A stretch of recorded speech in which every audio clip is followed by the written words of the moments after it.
ഞങ്ങളും ക്രൂശിക്കപ്പെട്ട ക്രിസ്തുവിനെ പ്രസംഗിക്കുന്നു. ത്രിയേക ദൈവത്തിന് സ്തുതി. കർത്താവിൽ പ്രിയ വിശ്വാസികൾക്ക് വീണ്ടും വരുന്നവനായ യേശുക്രിസ്തുവിൻ്റെ ധന്യമായ നാമത്തിൽ വന്ദനം. അല്പസമയത്തെ ചിന്തയ്ക്കായിട്ട് നമുക്ക് യോഹന്നാൻ്റെ സുവിശേഷം 11-ാം അധ്യായം 21-ഉം 22-ഉം വാക്യങ്ങൾ വായിക്കാം. മാർത്ത യേശുവിനോട്, കർത്താവേ, നീ ഇവിടെ ഉണ്ടായിരുന്നെങ്കിൽ എൻ്റെ സഹോദരൻ മരിക്കില്ലായിരുന്നു. ഇപ്പോഴും നീ ദൈവത്തോട് എന്തപേക്ഷിച്ചാലും ദൈവം നിനക്ക് തരുമെന്ന് ഞാൻ അറിയുന്നു എന്ന് പറഞ്ഞു. നമുക്ക് വളരെ പരിചയമുള്ള ഒരു ഭാഗമാണ്. ലാസറിനെ കർത്താവായ യേശുക്രിസ്തു ഉയർപ്പിക്കുന്നതായ ആ അത്ഭുതം ഈ 11-ാം അധ്യായത്തിലെ വിശുദ്ധ യോഹന്നാൻ വിവരിക്കുകയാണ്. ഈ അത്ഭുതം കർത്താവോട് നടത്തുമ്പോൾ നമുക്കത് ചിന്തിക്കുമ്പോൾ പല കാര്യങ്ങൾ നമുക്ക് ഇതിൽ മനസ്സിലാക്കുവാനായിട്ട് സാധിക്കും. കർത്താവായ യേശുക്രിസ്തുവിന് പ്രിയമുള്ള ഒരു ഭവനമായിരുന്നു ആ ലാസറിൻ്റെയും മാർത്തയുടെയും മറിയയുടെയും ഭവനം. ഈ ലാസർ ദീനമായി കിടന്നപ്പോൾ മാർത്ത ആളുവിട്ട് കർത്താവിനെ അറിയിച്ചതാണ്, നിനക്ക് പ്രിയനായ ലാസർ ദീനമായി കിടക്കുകയാണ്. ഈ മാർത്തയെ കർത്താവിൻ്റെ അടുത്ത് ആളുവിട്ട് അപേക്ഷിക്കുമ്പോൾ, പറയുമ്പോൾ, ഈ വാർത്ത കൊടുക്കുമ്പോൾ അവരുടെ ഒരു പ്രത്യാശയുണ്ട്, അവർക്കൊരു ഉറപ്പുണ്ട്. കർത്താവായ യേശുക്രിസ്തു വരും, ഈ ദീനം സൗഖ്യമാക്കി കൊടുക്കും. കാരണം പല കാര്യങ്ങളും ഈ സഹോദരിമാരെ കണ്ടിട്ടുള്ളതാണ്. കർത്താവായ യേശുക്രിസ്തു ചെയ്ത അത്ഭുതങ്ങൾ, അനേകരുടെ സൗഖ്യം, രോഗസൗഖ്യം കർത്താവ് വരുത്തിക്കൊടുത്തത് ഇവർ കണ്ടിട്ടുള്ളതാണ്.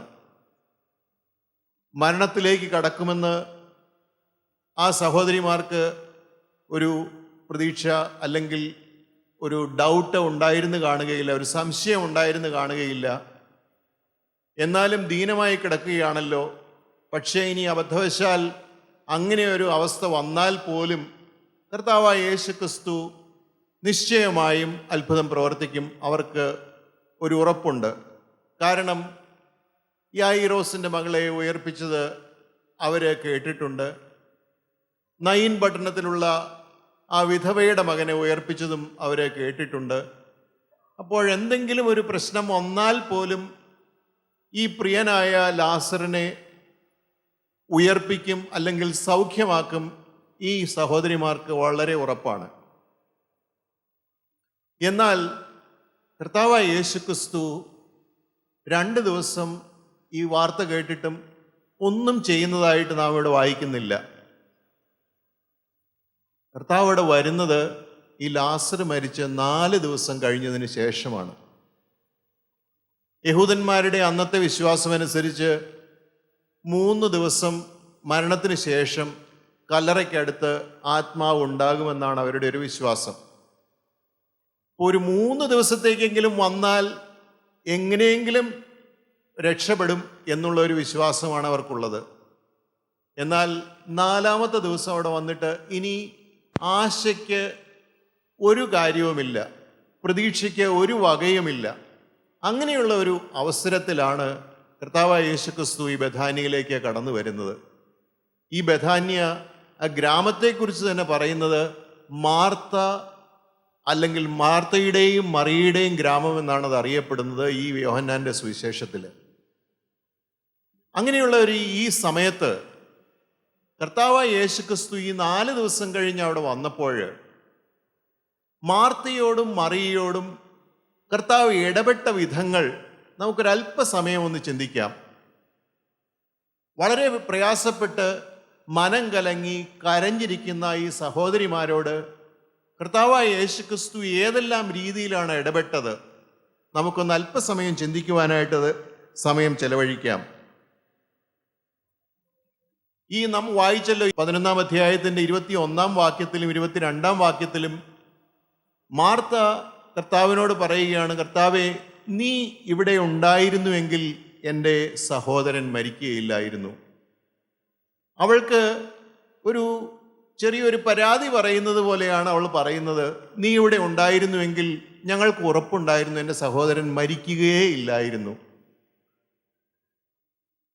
കർത്താവ് അത് കേട്ടിട്ട് പിന്നെയും കർത്താവ് ഒന്നും പറയുന്നതിന് മുമ്പേ മാർത്ത പറയുകയാണ്, ഇപ്പോഴും നീ ദൈവത്തോട് എന്തപേക്ഷിച്ചാലും ദൈവം നിനക്ക് തരും എന്ന് ഞാൻ അറിയുന്നു. ഒരു വേദ പണ്ഡിതൻ, ഒരു വിശുദ്ധനായ ഒരു എഴുത്തുകാരൻ ഇങ്ങനെയാണ് എഴുതിയിരിക്കുന്നത്. ഈ പ്രാർത്ഥനയുടെ, ഇതൊരു പ്രാർത്ഥനയായിട്ടാണ് അദ്ദേഹം കാണുന്നത്, ഈ പ്രാർത്ഥനയുടെ മഹത്വം. എന്നിട്ട് ഇങ്ങനെയാണ് അദ്ദേഹം എഴുതിയിരിക്കുന്നത്, there is great strength in this even now prayer. ഇപ്പോഴും നിനക്ക് എന്തും ചെയ്യുവാൻ കഴിയും. There is great strength in this even now prayer. ഇപ്പോഴും സാധിക്കുമെന്നുള്ള ആ പ്രാർത്ഥനയുടെ ഒരു ശക്തി അത് വളരെയാണ്. നിനക്ക് ഇപ്പോഴും ഇത് ചെയ്യുവാൻ കഴിയും. നാം ഒന്ന് ചിന്തിച്ചിട്ടുണ്ടോ? നമ്മുടെ പ്രശ്നങ്ങൾ അനേകങ്ങളാണ്, പ്രയാസങ്ങൾ വളരെയാണ്. ഈ വളരെയേറെ പ്രയാസങ്ങളും പ്രശ്നങ്ങളുമുള്ള നമുക്ക് കർത്താവായ യേശുക്രിസ്തുവിന് ഈ നൂലാമാലികളിൽ നിന്ന്, ഈ പ്രശ്നങ്ങളിൽ നിന്ന്, ഈ പ്രയാസങ്ങളിൽ നിന്ന് ഇപ്പോഴും രക്ഷ തരുവാൻ സാധിക്കുമെന്ന് നമുക്കൊന്ന് വിശ്വസിക്കാൻ സാധിക്കുമോ? നാം തിരിഞ്ഞു നോക്കുമ്പോൾ നാം കേട്ടല്ലോ, ഓരോരുത്തരുടെയും പ്രശ്നങ്ങൾ അനേകങ്ങളാണ്. എനിക്കുള്ള പ്രശ്നങ്ങൾ എനിക്കറിയാം, എൻ്റെ ഭാര്യയ്ക്കറിയാം. നിങ്ങൾക്കുള്ള പ്രശ്നങ്ങൾ നിങ്ങൾക്കേ അറിയൂ, ബാക്കി ആർക്കും അറിഞ്ഞുകൂടാ. പക്ഷേ ബാക്കി ആർക്കും അറിഞ്ഞുകൂടാ എന്ന് പറയുമ്പോഴും കർത്താവായ യേശുക്രിസ്തുവിനറിയാം നാം നേരിടുന്ന പ്രശ്നങ്ങളെല്ലാം. നമ്മുടെ എല്ലാ കാര്യങ്ങളും അറിയുന്നവനായ ഒരു കർത്താവായ യേശുക്രിസ്തു, ആ യേശുക്രിസ്തു നമ്മുടെ പ്രാർത്ഥന കേൾക്കുന്നതിനായി, നമ്മുടെ യാചനകൾക്ക് മറുപടി തരുന്നതിനായി നാം അവനോട് യാചിക്കുമ്പോൾ വരുന്നവനായ ഒരു കർത്താവായ യേശുക്രിസ്തു. അതാണ് നമ്മുടെ വിശ്വാസം. കർത്താവ് മാർത്തയോട് ഇടപെടുന്നത് അതാണ്. നാം ആ 21 വാക്യം മുതൽ നാം വായിക്കുമ്പോൾ നാം കാണുന്നതും അതാണ്.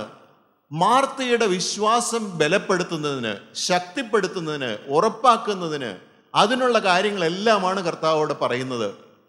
മാർത്ത തൻ്റെ വിശ്വാസം അവിടെ പ്രകടിപ്പിക്കുകയാണ്, അവിടെ പറയുകയാണ്, കർത്താവിനോട് പറയുകയാണ്, ഇപ്പോഴും നിനക്ക് കഴിയുമെന്ന് ഞാൻ വിശ്വസിക്കുന്നു. എന്നിരുന്നാൽ പോലും മാർത്ത ഉറപ്പായിട്ട് വിശ്വസിക്കുന്നുവെന്ന് നമുക്കവിടെ കാണുവാൻ സാധിക്കുന്നില്ല. പിന്നെ നമ്മൾ വായിക്കുമ്പോഴറിയാം, നീ വീണ്ടും വരുന്ന നാളിൽ, ഒടുക്കത്തെ നാളിൽ അവൻ ഉയർത്തെഴുന്നേൽക്കും. ഇപ്പോഴും നിനക്കത് ചെയ്യുവാൻ കഴിയുമെന്ന് പറഞ്ഞ മാർത്ത പിന്നെ പറയുന്നത് ഒടുക്കത്തെ നാളിൽ അവൻ ഉയർത്തെഴുന്നേൽക്കും. ഈ 4 ദിവസമായി നാറ്റപ്പെട്ട് കല്ലറയിൽ കിടക്കുന്ന ഈ ലാസർ ഉയർത്തെഴുന്നേൽക്കുമെന്ന് അവർക്ക് വിശ്വാസമില്ല. ആ വിശ്വാസം ഉണ്ടാക്കുവാനാണ് കർത്താവിൻ്റെ അപ്പോഴത്തെ മുഴുവൻ എക്സസൈസും. അപ്പോൾ ചെയ്യുന്ന കാര്യങ്ങളെല്ലാം അതാണ്. വായിക്കുന്നത് ഇങ്ങനെയാണ്, യേശു അവളോട്, നിന്റെ സഹോദരൻ ഉയർത്തെഴുന്നേൽക്കും. ഇപ്പോഴും നിനക്കെല്ലാം കഴിയുമെന്ന് പറഞ്ഞ ആ മാർത്തയോട് പറയുകയാണ്, നിന്റെ സഹോദരൻ ഉയർത്തെഴുന്നേൽക്കും. മാർത്തയുടെ വിശ്വാസം അല്പവിശ്വാസമാണ്. ആ അല്പവിശ്വാസമുള്ള മാർത്തയോട് പറയുകയാണ്, ഇപ്പോഴും നിന്റെ സഹോദരൻ ഉയർത്തെഴുന്നേൽക്കും. മാർത്ത വീണ്ടും പറയുന്നത്, ഒടുക്കത്തെ നാളിൽ പുനരുത്ഥാനത്തിൽ അവൻ ഉയർത്തെഴുന്നേൽക്കും. ഈ മാർത്ത ഒടുക്കത്തെ നാളിനെക്കുറിച്ച് എപ്പോഴും അവൾക്ക് വിശ്വാസമുള്ളൂ. പ്രത്യാശയെല്ലാം പോയി, യാതൊരു സാധ്യതയുമില്ലാത്ത ഒരു സമയം. അങ്ങനത്തെയുള്ള ഒരു സമയത്ത് കർത്താവ് പറയുകയാണ്, ഇപ്പോൾ നിന്റെ സഹോദരൻ ഇപ്പോൾ ഉയർത്തെഴുന്നേൽക്കും, നിന്റെ സഹോദരൻ ഉയർത്തെഴുന്നേൽക്കും. മാർത്തയുടെ വിശ്വാസവും കുറേശ്ശെ കൂടി വരികയാണ്. കൂടി വരുന്ന വിശ്വാസം കർത്താവ് കാണുകയാണ്. കർത്താവ് കാണുമ്പോൾ പിന്നെ അവൾ പറയുകയാണ്, അവസാനം 7-ാമത്തെ വാക്യത്തിൽ ഇങ്ങനെയാണ് നാം വായിക്കുന്നത്: ഉവ്വ കർത്താവേ, ലോകത്തിൽ വരുവാനുള്ള ദൈവപുത്രനായ ക്രിസ്തു നീ തന്നെ എന്ന് ഞാൻ വിശ്വസിച്ചിരിക്കുന്നു. അവളുടെ ഒരു വിശ്വാസ പ്രഖ്യാപനമാണ്. ലോകത്തിൽ വരുവാനുള്ള ദൈവപുത്രനായ ക്രിസ്തു നീ തന്നെ. ഞാൻ വിശ്വസിക്കുകയാണ്, ഞാൻ ഉറപ്പായി വിശ്വസിക്കുന്നു. അവളുടെ വിശ്വാസമൊന്ന് ഉറപ്പിക്കുകയാണ് കർത്താവ് അവിടെ ചെയ്യുന്നത്. അങ്ങനെ വിശ്വാസം ഉറച്ചു കഴിഞ്ഞപ്പോൾ മാർത്ത ചെയ്യുന്ന ഒരു കാര്യം എന്താണ്? പിന്നെ അടുത്ത വാക്യത്തിൽ നാം വായിക്കുന്നത്, ഇത് പറഞ്ഞിട്ട് പോയിട്ട് തൻ്റെ സഹോദരിയായ മറിയയെ സ്വകാര്യമായി വിളിച്ചു. ഉടനെ ചെന്ന് മറിയയോട് പറയുകയാണ്. മറിയയോട് പറയുന്നത് എന്താണ്? ഗുരു വന്നിട്ടുണ്ട്, നിന്നെ വിളിക്കുന്നു. ഗുരു വന്നിട്ടുണ്ട്, നിന്നെ വിളിക്കുന്നു. കർത്താവ് മാർത്തയുടെ വിശ്വാസം ഉറപ്പിച്ചു കഴിഞ്ഞപ്പോൾ അവൾ ചെയ്യുന്നത് തൻ്റെ സഹോദരിയുടെ അടുത്തേക്ക് പോവുകയാണ്. തൻ്റെ സഹോദരി കർത്താവ് വന്നിട്ടുണ്ടെന്ന് കേട്ടു. ഈ മാർത്ത മാത്രമേ അങ്ങോട്ട് ചെന്നിട്ടുള്ളൂ, സ്വീകരിക്കാൻ ചെന്നിട്ടുള്ളൂ. മറിയ എപ്പോഴും കരഞ്ഞുകൊണ്ടിരിക്കുകയാണ്. ഈ കരഞ്ഞുകൊണ്ടിരിക്കുന്ന മറിയയുടെ അടുത്ത് ചെന്നിട്ട് മാർത്ത പറയുകയാണ്, ഗുരു വന്നിട്ടുണ്ട്, നിന്നെ വിളിക്കുന്നു. ഇന്ന് ഈ ദിവസം നമ്മോട് കർത്താവായ യേശുക്രിസ്തു തൻ്റെ പരിശുദ്ധാത്മാവിലൂടെ സംസാരിക്കുന്നതും ഇതാണ്: ഗുരു വന്നിട്ടുണ്ട്, നിന്നെ വിളിക്കുന്നു. എന്തെല്ലാം പ്രയാസങ്ങളാണോ നിന്നിലുള്ളത്, എന്തെല്ലാം ബുദ്ധിമുട്ടുകളിലൂടെയാണോ നീ കടന്നു പോകുന്നത്, നിന്റെ പ്രയാസങ്ങൾ എന്തൊക്കെയാണോ, നീ നേരിടുന്ന പ്രതിസന്ധികൾ എന്തെല്ലാമാണോ, ഗുരു വന്നിട്ടുണ്ട്, നിന്നെ വിളിക്കുന്നു. കർത്താവ് വിളിച്ചാൽ എന്തിനാണ് കർത്താവ് വിളിക്കുന്നത്? നിന്റെ പ്രശ്നങ്ങൾക്ക് പരിഹാരം തരുവാൻ വേണ്ടി മാത്രമാണ് കർത്താവായ യേശുക്രിസ്തു വിളിക്കുന്നത്. കർത്താവ് വിളിക്കുന്നതിൻ്റെ ഒരൊറ്റ കാരണം, നിന്റെ പ്രശ്നങ്ങൾക്ക് പരിഹാരം. അതാണ് കർത്താവിൻ്റെ ആഗ്രഹം, കർത്താവിൻ്റെ പ്രവൃത്തി അതാണ്. തൻ്റെ മക്കളുടെ ആവശ്യങ്ങൾ നിറവേറ്റിക്കൊടുക്കുക എന്നുള്ളതാണ് കർത്താവിൻ്റെ ആഗ്രഹം. പക്ഷേ ചില കാര്യങ്ങൾ ചെയ്യേണ്ടതുണ്ട്. ഈ മാർത്തയുടെ വിശ്വാസം ഉറപ്പിക്കുവാനായിട്ട് കർത്താവ് പല കാര്യങ്ങൾ പറഞ്ഞു. മാർത്ത വിശ്വാസം ഏറ്റുപറഞ്ഞു, വിശ്വാസത്തിൽ ഉറച്ചു. മറിയയോട് കർത്താവ് ഇടപെടുന്ന രീതി, അതൊന്ന് നമുക്ക് അല്പസമയം ചിന്തിക്കാം. മറിയ കേട്ട ഉടനെ, ഈ മാർത്ത പറയുന്നത് കേട്ട ഉടനെ, സ്വകാര്യമായി വന്ന് പറഞ്ഞ് കേട്ട ഉടനെ മറിയ ഉടനെ എഴുന്നേറ്റു എന്നാണ് നമ്മുടെ വായിക്കുന്നത്. 11:28 കഴിഞ്ഞ് നാം വായിക്കുമ്പോൾ മറിയ ചെയ്ത കാര്യങ്ങൾ നമുക്കവിടെ കാണുവാനായിട്ട് സാധിക്കും. 29, 30 നാം 30, 31 ഒന്ന് നമുക്ക് വായിക്കാം. അവൾ കേട്ട ഉടനെ എഴുന്നേറ്റ് അവന്റെ അടുക്കൽ വന്നു. യേശു അതുവരെ ഗ്രാമത്തിൽ കിടക്കാതെ മാർത്ത അവൻ എതിരേറ്റ സ്ഥലത്ത് തന്നെ ആയിരുന്നു. വീട്ടിൽ അവളോടുകൂടെ ഇരുന്ന് അവളെ ആശ്വസിപ്പിക്കുന്ന യഹൂദന്മാർ മറിയ വേഗം എഴുന്നേറ്റ് പോകുന്നത് കണ്ടിട്ട് അവൾ കല്ലറയ്ക്കൽ കരവാൻ പോകുന്നുവെന്ന് വിചാരിച്ച് പിൻചെന്നു. 32 വായിക്കാം. യേശു ഇരിക്കുന്നിടത്ത് മറിയ എത്തി അവനെ കണ്ടിട്ട് അവന്റെ കാൽക്കൽ വീണു. കർത്താവേ, നീ ഇവിടെ ഉണ്ടായിരുന്നുവെങ്കിൽ എൻ്റെ സഹോദരൻ മരിക്കില്ലായിരുന്നു എന്ന് പറഞ്ഞു. കർത്താവേ, നീ ഇവിടെ ഉണ്ടായിരുന്നുവെങ്കിൽ എൻ്റെ സഹോദരൻ മരിക്കുകയില്ലായിരുന്നു. മാർത്ത പറഞ്ഞ അതേ കാര്യം തന്നെയാണ് മറിയയും പറയുന്നത്. കർത്താവേ, നീ ഇവിടെ ഉണ്ടായിരുന്നുവെങ്കിൽ എൻ്റെ സഹോദരൻ മരിക്കുകയില്ലായിരുന്നു. മറിയയ്ക്കും മാർത്തയ്ക്കുമുള്ള ഉറപ്പ് വളരെ കൃത്യമാണ്. നീ ഇവിടെ ഉണ്ടായിരുന്നുവെങ്കിൽ എൻ്റെ സഹോദരൻ മരിക്കുകയില്ലായിരുന്നു. പക്ഷേ മറിയയോട് കർത്താവ് ഇടപെടുന്ന രീതി ടോട്ടലി ഡിഫറെൻ്റ് ആണ്. നാം ഇവിടെ എന്താണ് കാണുന്നത്? ആ ഗ്രാമത്തിൻ്റെ അകത്തേക്ക് കടക്കാതെ പുറത്ത് തന്നെ നിൽക്കുകയാണ് കർത്താവ്. Jesus is always present and is waiting for you. കർത്താവ് എപ്പോഴും നമുക്ക് സമീപസ്ഥനായിട്ടുണ്ട്. നമുക്ക് വേണ്ടി അവൻ വെയിറ്റ് ചെയ്തുകൊണ്ടിരിക്കുകയാണ്. ഗ്രാമത്തിൽ കടക്കാതെ ഈ മറിയ അവിടെ വരുന്നതിന് വേണ്ടിയിട്ട് ജീസസ് ഈസ് വെയിറ്റിംഗ്. കർത്താവോട് വെയിറ്റ് ചെയ്തുകൊണ്ട് നിൽക്കുകയാണ്. He is waiting for us. He is waiting for us to come to him. അവൻ്റെ അടുത്തേക്ക് ചെല്ലുവാനായിട്ട് കർത്താവോട് വെയിറ്റ് ചെയ്തുകൊണ്ടിരിക്കുകയാണ്. അവൻ വെയിറ്റ് ചെയ്യുന്നത് എന്തിനാണ്? To clear your trials. നമ്മുടെ പ്രശ്നങ്ങൾക്ക് പരിഹാരം തരുന്നതിന് വേണ്ടി അവൻ വെയിറ്റ് ചെയ്തുകൊണ്ടിരിക്കുകയാണ്. ഒന്ന് ആലോചിച്ച് നോക്കുക. നാം പ്രശ്നങ്ങൾ നേരിടുന്നു, എന്താണ് പരിഹാരമെന്ന് നമുക്ക് അറിഞ്ഞുകൂടാ. എന്നാൽ കർത്താവായ യേശുക്രിസ്തു നമുക്ക് വേണ്ടി വെയിറ്റ് ചെയ്യുകയാണ്. ഗ്രാമത്തിന് പുറത്ത് നമുക്ക് വേണ്ടി വെയിറ്റ് ചെയ്യുകയാണ് കർത്താവായ യേശുക്രിസ്തു. അവൻ്റെ അടുക്കിലേക്ക് നാം ഒന്ന് ചെന്ന് നമ്മുടെ ഹൃദയം ഒന്ന് പകർന്നാൽ മാത്രം മതി, കർത്താവ് നമ്മുടെ പ്രശ്നങ്ങൾക്ക് പരിഹാരം ഉറപ്പായും തരും. ലൂക്കോസിന്റെ സുവിശേഷം 10-ാം അധ്യായം അവസാനത്തെ പാരഗ്രാഫിൽ നമുക്കറിയാം, ഈ മാർത്തയും മറിയയും മാർത്ത കർത്താവിനെ ശുശ്രൂഷിച്ചുകൊണ്ടിരുന്നപ്പോൾ മറിയ എന്താണ് ചെയ്തത്? അവൻ്റെ കാൽപാദത്തിലിരുന്ന് അവൻ്റെ ലാവണ്യവചനങ്ങൾ കേൾക്കുകയാണ് മറിയ ചെയ്യുന്നത്. ഈ ഗ്രാമത്തിലൂടെ പോയ കർത്താവിനെ മാർത്ത തൻ്റെ വീട്ടിലേക്ക് ക്ഷണിച്ചു വരുത്തുകയാണ്. ക്ഷണിച്ചു വന്നിട്ട് ഈ മറിയ കർത്താവിൻ്റെ കാൽപാദത്തിലിരിക്കുകയാണ്. അങ്ങനെയുള്ള മറിയ ഇപ്പോൾ പറയുകയാണ്, നീ ഇവിടെ ഉണ്ടായിരുന്നുവെങ്കിൽ ഞങ്ങളുടെ സഹോദരൻ മരിക്കുകയില്ലായിരുന്നു. നമുക്ക് ഈ മറിയ എന്താണ് ചെയ്തത്? മറിയ ചെയ്തത്, വേഗത്തിൽ അവൾ ഉടനെ എഴുന്നേറ്റു. ഗുരു വന്നിട്ടുണ്ട് എന്നെ വിളിക്കുന്നുവെന്ന് കേട്ടപ്പോൾ അവൾ വേഗത്തിൽ എഴുന്നേറ്റ് ഉടനെ യേശുവിൻ്റെ അടുക്കലിലേക്ക് പുറപ്പെടുകയാണ്, പോകുകയാണ്. എഴുന്നേൽക്കുക, ഇപ്പോഴിരിക്കുന്ന അവസ്ഥയിൽ നിന്ന്, ഈ കരച്ചിലിൽ നിന്ന്, പ്രയാസത്തിൽ നിന്ന്, നമ്മുടെ പ്രശ്നത്തിൻ്റെ നടുവിൽ നിന്ന് ഒന്ന് എഴുന്നേൽക്കുക. എഴുന്നേറ്റ് ക്രിസ്തുവിൻ്റെ അടുക്ക്, നമുക്ക് വേണ്ടി ദാഹിച്ചു നിൽക്കുന്നവനായ ക്രിസ്തുവിൻ്റെ അടുക്കിലേക്ക് നാം ഒന്ന് പുറപ്പെടുക. അങ്ങനെ ഓടി പുറപ്പെട്ട് അവൻ്റെ അടുക്കിലേക്ക് എത്തിയാൽ പിന്നെ എന്താണ് ചെയ്യേണ്ടത്? യേശുവിനെ കൺകുളിർക്കി ഒന്ന് കാണുക. അവൻ്റെ കാൽപാദത്തിലിരുന്ന ആ കർത്താവ്, നമുക്ക് വേണ്ടി വെയിറ്റ് ചെയ്യുന്നവനായ കർത്താവിനെ ഒന്ന് കാണുക. കണ്ടാൽ പിന്നെ അവൻ്റെ കാൽപാദത്തിങ്കൽ വീഴും, അവൻ്റെ കാൽക്കൽ വീഴും. അവൻ്റെ കാൽക്കൽ വീണാൽ നമ്മുടെ വേദന, നമ്മുടെ പ്രയാസങ്ങൾ, നമ്മുടെ ബുദ്ധിമുട്ടുകൾ അവൻ്റെ അടുക്കിലേക്ക്, അവനിലേക്ക് നമുക്കൊന്ന് പകരുവാനായിട്ട് സാധിക്കും.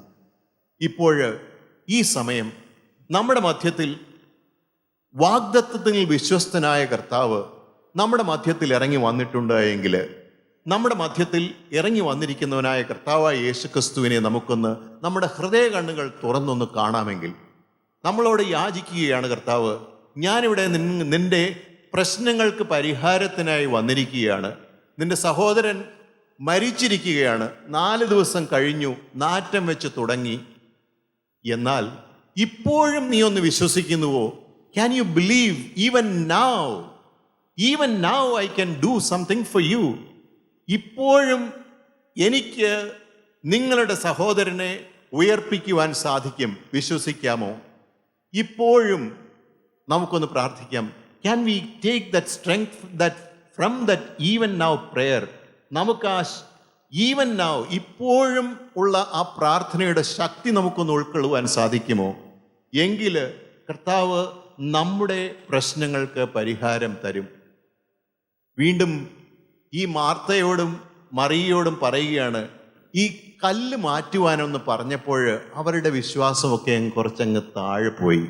കാരണം നാറ്റം വെച്ച് 4 ദിവസമായല്ലോ കർത്താവേ, ഈ 4 ദിവസമായി ഈ അവസ്ഥയിൽ നിന്ന് എങ്ങനെ എനിക്ക് സാധിക്കും? എങ്ങനെ നിനക്ക് സാധിക്കും ഇനി ഈ ലാസറിനെ ഉയർപ്പിക്കുവാൻ? എങ്ങനെ നിനക്ക് സാധിക്കും? അവരുടെ വിശ്വാസം ഒന്ന് കുറയുകയാണ്. കുറയുമ്പോൾ ഇങ്ങനെയാണ് പറയുന്നത്. യേശു അവളോട്, മാർത്തയോടാണ് പറയുന്നത്, നാറ്റം വെച്ച് തുടങ്ങി 4 ദിവസമായല്ലോ എന്ന് പറഞ്ഞപ്പോൾ യേശു പറയുകയാണ്, വിശ്വസിച്ചാൽ നീ ദൈവത്തിൻ്റെ മഹത്വം കാണും. വിശ്വസിച്ചാൽ നീ ദൈവത്തിൻ്റെ മഹത്വം കാണും. നമ്മോട് കർത്താവ് ഇപ്പോൾ പറയുന്നത് അതുതന്നെയാണ്. വിശ്വസിച്ചാൽ നീ ദൈവത്തിൻ്റെ മഹത്വം കാണും. അല്പസമയം നമുക്ക് നമ്മുടെ ജീവിതത്തിലേക്കൊന്ന് തിരിഞ്ഞു നോക്കാമോ? നമ്മൾ നേരിടുന്ന പ്രയാസങ്ങൾ എന്തെല്ലാമാണ്? നമുക്ക് നേരിടുന്ന പ്രയാസങ്ങൾ, ബുദ്ധിമുട്ടുകൾ, നമ്മുടെ ആവശ്യങ്ങൾ, അത്യാവശ്യങ്ങൾ എന്തെല്ലാമാണ്? ദൈവത്തിൻ്റെ സന്നിധിയിലേക്ക് നമുക്കൊന്ന് നമ്മുടെ ആവശ്യങ്ങളൊന്ന് പറയാമോ? നമ്മുടെ മുമ്പിൽ വന്നിരിക്കുന്നവനായ കർത്താവായ യേശുക്രിസ്തു നമ്മുടെ മുന്നിൽ ഉണ്ട് എന്ന് നാം വിശ്വസിക്കുന്നുവെങ്കിൽ, എൻ്റെ പ്രയാസങ്ങൾ ഇപ്പോൾ എന്താണ്? എനിക്ക് ഏറ്റവും അത്യാവശ്യമായ കാര്യങ്ങൾ എന്താണ്? കർത്താവിനോട് നമുക്കൊന്ന് നമ്മുടെ ഹൃദയത്തിൻ്റെ ഭാഷയിൽ നമുക്കൊന്ന് പറയാമോ? പറഞ്ഞാൽ, നീ വിശ്വസിക്കുന്നുവെങ്കിൽ ദൈവത്തിൻ്റെ മഹത്വം കാണുമെന്നാണ് കർത്താവ് നമ്മോട് പറയുന്നത്. നീ വിശ്വസിക്കുന്നു എങ്കിൽ ദൈവത്തിൻ്റെ മഹത്വം കാണും. ദൈവത്തിൻ്റെ മഹത്വം എന്താണ്? ദൈവത്തിൻ്റെ മഹത്വം പാപമോചനമാണ്. ദൈവത്തിൻ്റെ മഹത്വം വിടുതലാണ്. ദൈവത്തിൻ്റെ മഹത്വം നമ്മുടെ ഉയർത്തെഴുന്നേൽപ്പാണ്. ദൈവത്തിൻ്റെ മഹത്വം നമ്മുടെ മാനസാന്തരമാണ്.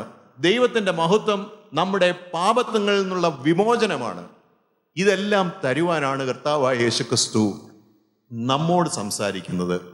ക്രിസ്തു പറയുന്ന ഒരു വാക്ക്, നിങ്ങളുടെ കണ്ണിൽ നിന്ന് കണ്ണുനീർ എല്ലാം തുടച്ചു കളയും. വെളിപാട് പുസ്തകം 21-ാം അധ്യായത്തിൽ നാം വായിക്കുന്നുണ്ടല്ലോ. 21-ാം അധ്യായം 4-ാം വാക്യവും 5-ാം വാക്യവും നമുക്കൊന്ന് വായിക്കാം. അവൻ അവരുടെ കണ്ണിൽ നിന്ന് കണ്ണുനീരെല്ലാം തുടച്ചുകളയും. ഇനി മരണം ഉണ്ടാകയില്ല. ദുഃഖവും മുറവിളിയും കഷ്ടതയും ഇനി ഉണ്ടാകയില്ല. ദുഃഖവും മുറവിളിയും കഷ്ടതയും ഇനി ഉണ്ടാകുകയില്ല. അവൻ അവരുടെ കണ്ണിൽ നിന്ന് കണ്ണുനീർ എല്ലാം തുടച്ചു കളയും. ഇനി മരണമുണ്ടാകുകയില്ല. ദുഃഖവും മരണവും കണ്ണുനീരും ഉണ്ടാകുകയില്ല എന്നാണ് കർത്താവ് നമ്മോടിപ്പോൾ പറയുന്നത്. ഒരു പുതിയ ഒരു യെരുശലേം, ആ യെരുശലേമിന് വേണ്ടിയാണ് നാം കാത്തിരിക്കുന്നത്. നാം ഇത്രയും നാള്, വളരെയേറെ നാളുകളായിട്ട് അനേകര് ഈ വചനം കേൾക്കുന്നുവല്ലോ. നമുക്ക് നമ്മുടെ കർത്താവിനോട് എന്തെല്ലാം നമ്മുടെ കർത്താവ് നമുക്ക് തന്നിട്ടുണ്ട്. ഞാൻ എൻ്റെ ജീവിതത്തിലേക്ക് തന്നെയാണ് തിരിഞ്ഞു നോക്കുന്നത്. എന്തെല്ലാം തന്നിട്ടുണ്ട്. ഞാൻ ആഗ്രഹിച്ചതിലും ഞാൻ നനച്ചതിലും അത്യന്തം പരമായി ഈ ലോകപരമായ അനേകം കാര്യങ്ങൾ എനിക്ക് തന്നിട്ടുണ്ട്. അതിലെല്ലാം ഉപരിയായിട്ട് എനിക്ക് കിട്ടിയിരിക്കുന്ന ഒരു മഹാഭാഗ്യം, കർത്താവായ യേശുക്രിസ്തുവിൻ്റെ വഴിയിലൂടെ പോകണമെന്നുള്ള ഒരു ആഗ്രഹം. ഞാൻ ഇപ്പോഴും ഒരു പിച്ച വെച്ച് തുടങ്ങിയിട്ടേ ഉള്ളൂ എന്ന് എനിക്ക് നല്ല നിശ്ചയമുണ്ട്. എന്നാൽ അവൻ അന്ത്യം വരെ എന്നെ നടത്തുവാൻ ശക്തനാണെന്നുള്ള ഒരു ഉറപ്പ് എനിക്ക് തന്നിട്ടുണ്ട്. വളരെയേറെ പ്രയാസങ്ങളുണ്ട്, ബുദ്ധിമുട്ടുകളുണ്ട്. എന്നാൽ ഇതിലെല്ലാം ഉപരിയായിട്ട് എന്നെ നടത്തുന്നവനായ കർത്താവായ യേശുക്രിസ്തു എനിക്കുണ്ട് എന്നുള്ള ഒരു ഉറപ്പ്, ആ ഒരു വിശ്വാസം, അതാണ് എനിക്ക് കിട്ടിയിരിക്കുന്നത്. ഈ വിശ്വാസം ഞാൻ എബ്രായർക്ക് എഴുതിയ ലേഖനത്തിലെ ലേഖനകർത്താവ് 11-ാമത്തെ അധ്യായത്തിൽ വിശ്വാസത്തെക്കുറിച്ച്, വിശ്വാസത്തിൽ നടന്ന അനേകരെക്കുറിച്ച് നാം കേൾക്കുന്നുണ്ട്, പറയുന്നുണ്ട്. അബ്രഹാമിൻ്റെ വിശ്വാസം, കൽദയരുടെ ഊരിലിരുന്ന അബ്രഹാമിനെ കർത്താവ് തിരഞ്ഞെടുക്കുകയാണ്. വിഗ്രഹാരാധിയായിരുന്നു അബ്രഹാം. ദൈവത്തിന് വേണ്ടി കാത്തിരുന്ന ഒരു മനുഷ്യനാണെന്ന് നാം വേദപുസ്തകത്തിൽ വായിക്കുന്നേ ഇല്ല. മറ്റുള്ളവരെ പോലെ തൻ്റെ അപ്പനെയും അമ്മയെയും സഹോദരന്മാരെയും തൻ്റെ ചാർച്ചക്കാരെയും പോലെ തന്നെ വിഗ്രഹാരാധിയായിരുന്ന അബ്രഹാമിനെ തിരഞ്ഞെടുക്കുവാൻ ദൈവത്തിന് കൃപ തോന്നി. പക്ഷേ ഊരിൽ നിന്ന് പുറപ്പെടുവാൻ പറഞ്ഞപ്പോൾ പിന്നെ ഇടം വലം നോക്കിയില്ല. അവിടെ നിന്ന് പുറപ്പെട്ടു പോരുകയാണ്. ഹാരാനിൽ വന്ന് പാർത്തു. ഹാരാനിൽ വന്ന് പാർത്തിട്ട് വീണ്ടും പിന്നെ കൂടാരങ്ങളിലുള്ള പാർപ്പ് മാത്രമേ ഉള്ളൂ. ഈ കനാൻ ദേശം എന്നാണ് കിട്ടിയത്? ഇസ്രായേൽ മക്കൾക്ക്, തൻ്റെ മക്കളായ ഇസ്രായേൽ മക്കൾക്ക് കനാൻ ദേശം കിട്ടിയത് എന്താണ്? 400-500 വർഷങ്ങൾക്ക് ശേഷമാണ്. വാഗ്ദത്ത ദേശം കിട്ടിയത് 500 വർഷങ്ങൾക്ക് ശേഷം. അതുവരെയും കൂടാരങ്ങളിലാണ് ഇവരുടെ പാർപ്പെല്ലാം. അടിമകളായി മിസ്രൈമിൽ താമസിക്കേണ്ടിയും വന്നു. പക്ഷേ അബ്രഹാമിൻ്റെ വിശ്വാസം എന്തായിരുന്നു? എന്നെ വിളിച്ചവൻ, എനിക്ക് വാഗ്ദത്തം തന്നവൻ, അവൻ വാഗ്ദത്തം നിവർത്തിക്കുമെന്നുള്ള ഉറപ്പ്, അതാണ് ആ വിശ്വാസം. അതിനുള്ള ഒരു യാത്രയായിരുന്നു അബ്രഹാമിൻ്റെ. അതിനുള്ള ഒരു യാത്രയായിരുന്നു ബാക്കി ഇസഹാക്കിൻ്റെയും യാക്കോബിൻ്റെയും യോസെഫിൻ്റെയും ഇസ്രായേൽക്കാരുടെ എല്ലാം. വാഗ്ദത്തത്തിന് വേണ്ടിയുള്ള ഒരു യാത്ര. ഈ മാർത്തയോടും മറിയയോടും കർത്താവ് പറയുന്നത്, കല്ല് നീക്കുക, നീ വിശ്വസിക്കുക, വിശ്വസിച്ചാൽ നീ ദൈവത്തിൻ്റെ മഹത്വം കാണും. നമുക്ക് ഈ സമയത്ത് വീണ്ടും ദൈവസന്നിധിയിലൊന്ന് വരാം. നമ്മുടെ ആവശ്യങ്ങൾ അവനോടൊന്ന് പറയാം. നമ്മുടെ പേഴ്സണലായിട്ട് കർത്താവ് നമുക്ക് എന്താണ് ചെയ്തത്? എന്നെ കണ്ടു, തിരഞ്ഞെടുത്തു. കർത്താവ് തിരഞ്ഞെടുത്ത ആ ഒരു വിഷയം നാം ഒന്ന് ആലോചിച്ച് നോക്കിയാൽ എന്താണ് നമ്മുടെ ഒരു യോഗ്യത? കർത്താവ് നമ്മെ തിരഞ്ഞെടുക്കുവാൻ എന്താണ് ഒരു യോഗ്യത? യാതൊരു യോഗ്യതയും നമുക്കില്ല. എത്രയോ പേര് ഈ ലോകത്തിലുണ്ട്. ഈ ക്രിസ്തുവിൻ്റെ മാർഗത്തിൽ വരുവാൻ ക്രിസ്ത്യാനികളായ നമുക്ക്, ക്രിസ്ത്യാനികളിൽ വളരെ കുറച്ചു പേർക്ക് മാത്രം കിട്ടിയ ഒരു ഭാഗ്യം, ദൈവത്തിൽ നിന്നുള്ള പാപമോചനം പ്രാപിക്കുക എന്നുള്ള ഒരു ഭാഗ്യം നമുക്ക് കിട്ടി. നമ്മെ തെരഞ്ഞെടുത്തു. ഈ തെരഞ്ഞെടുത്തപ്പോൾ നാം ക്രിസ്തുവിൻ്റെ പാതയിലൂടെ നടക്കുക എന്നുള്ളത് നമ്മുടെ ഒരു കർത്തവ്യമാണ്. നമ്മെ തെരഞ്ഞെടുത്തു, പിന്നെ എന്താ, നമുക്ക് പാപമോചനം തന്നു. പിന്നെ ഒരു ഫ്രണ്ട്ഷിപ്പാണ്, കർത്താവുമായിട്ടുള്ള ഒരു സുഹൃത് ബന്ധം. ആ ബന്ധം നാം ഒന്ന് ഉറപ്പാക്കിയാൽ, അവൻ്റെ അടുത്ത് ചെന്ന് നമ്മുടെ സകല കാര്യങ്ങളും പറയുവാനായിട്ട് സാധിക്കും. നമ്മുടെ സകല കാര്യങ്ങളും പറയുമ്പോൾ അവൻ നമുക്ക് വേണ്ടത് എന്താണോ, എപ്പോഴാണോ തരേണ്ടത്, അത് തരുമെന്നുള്ളതിന് യാതൊരു സംശയവുമില്ല. നമുക്ക് നമ്മുടെ കരങ്ങളെ ദൈവസന്നിധിയിലേക്ക് ഉയർത്തിക്കൊണ്ട്, നമ്മുടെ കണ്ണുകളെ ദൈവസന്നിധിയിലേക്ക് ഉയർത്തിക്കൊണ്ട് ഒരു നിമിഷം പ്രാർത്ഥിക്കാം. കർത്താവേ, ഞങ്ങൾക്ക് വേണ്ടി മരിച്ചവനായ ദൈവമേ, ഞങ്ങൾക്ക് വേണ്ടി കാത്തിരിക്കുന്നവനായ ദൈവമേ, ഞങ്ങളുടെ ആവശ്യങ്ങൾ അറിഞ്ഞ് ഞങ്ങൾക്ക് വേണ്ടി കരുതുന്നവനായ കർത്താവേ, നീ ഞങ്ങളുടെ ആവശ്യങ്ങൾ നടത്തി തരണമേ. അവിടുത്തെ ഭണ്ഡാരത്തിൽ, ശ്രീ ഭണ്ഡാരത്തിൽ ഒന്നിനും കുറവില്ലല്ലോ. എൻ്റെ കർത്താവെ, അവിടുത്തെ കരങ്ങളിലേക്ക് ഞങ്ങളെ ഏൽപ്പിക്കുകയാണ്. നീ ഞങ്ങളുടെ അടുത്തേക്ക് വന്നു, ഞങ്ങളെ തിരഞ്ഞെടുത്തു, ഞങ്ങളുടെ പാപങ്ങൾ മോചിച്ചു തന്നു. ഈ പാപം മോചിച്ചു തന്ന നിൻ്റെയും ഞങ്ങളുടെയുമായ ഈ ഫ്രണ്ട്ഷിപ്പ് ഒന്ന് തുടർന്നു പോകുവാൻ നീ ഞങ്ങളെ സഹായിക്കണമേ. അവിടുത്തെ കരങ്ങളിലേക്ക് ഏൽപ്പിച്ചു തരുന്നു. നമുക്ക് ദൈവസന്നിധിയിൽ വീണ്ടും ജാഗരിച്ചിരിക്കാം.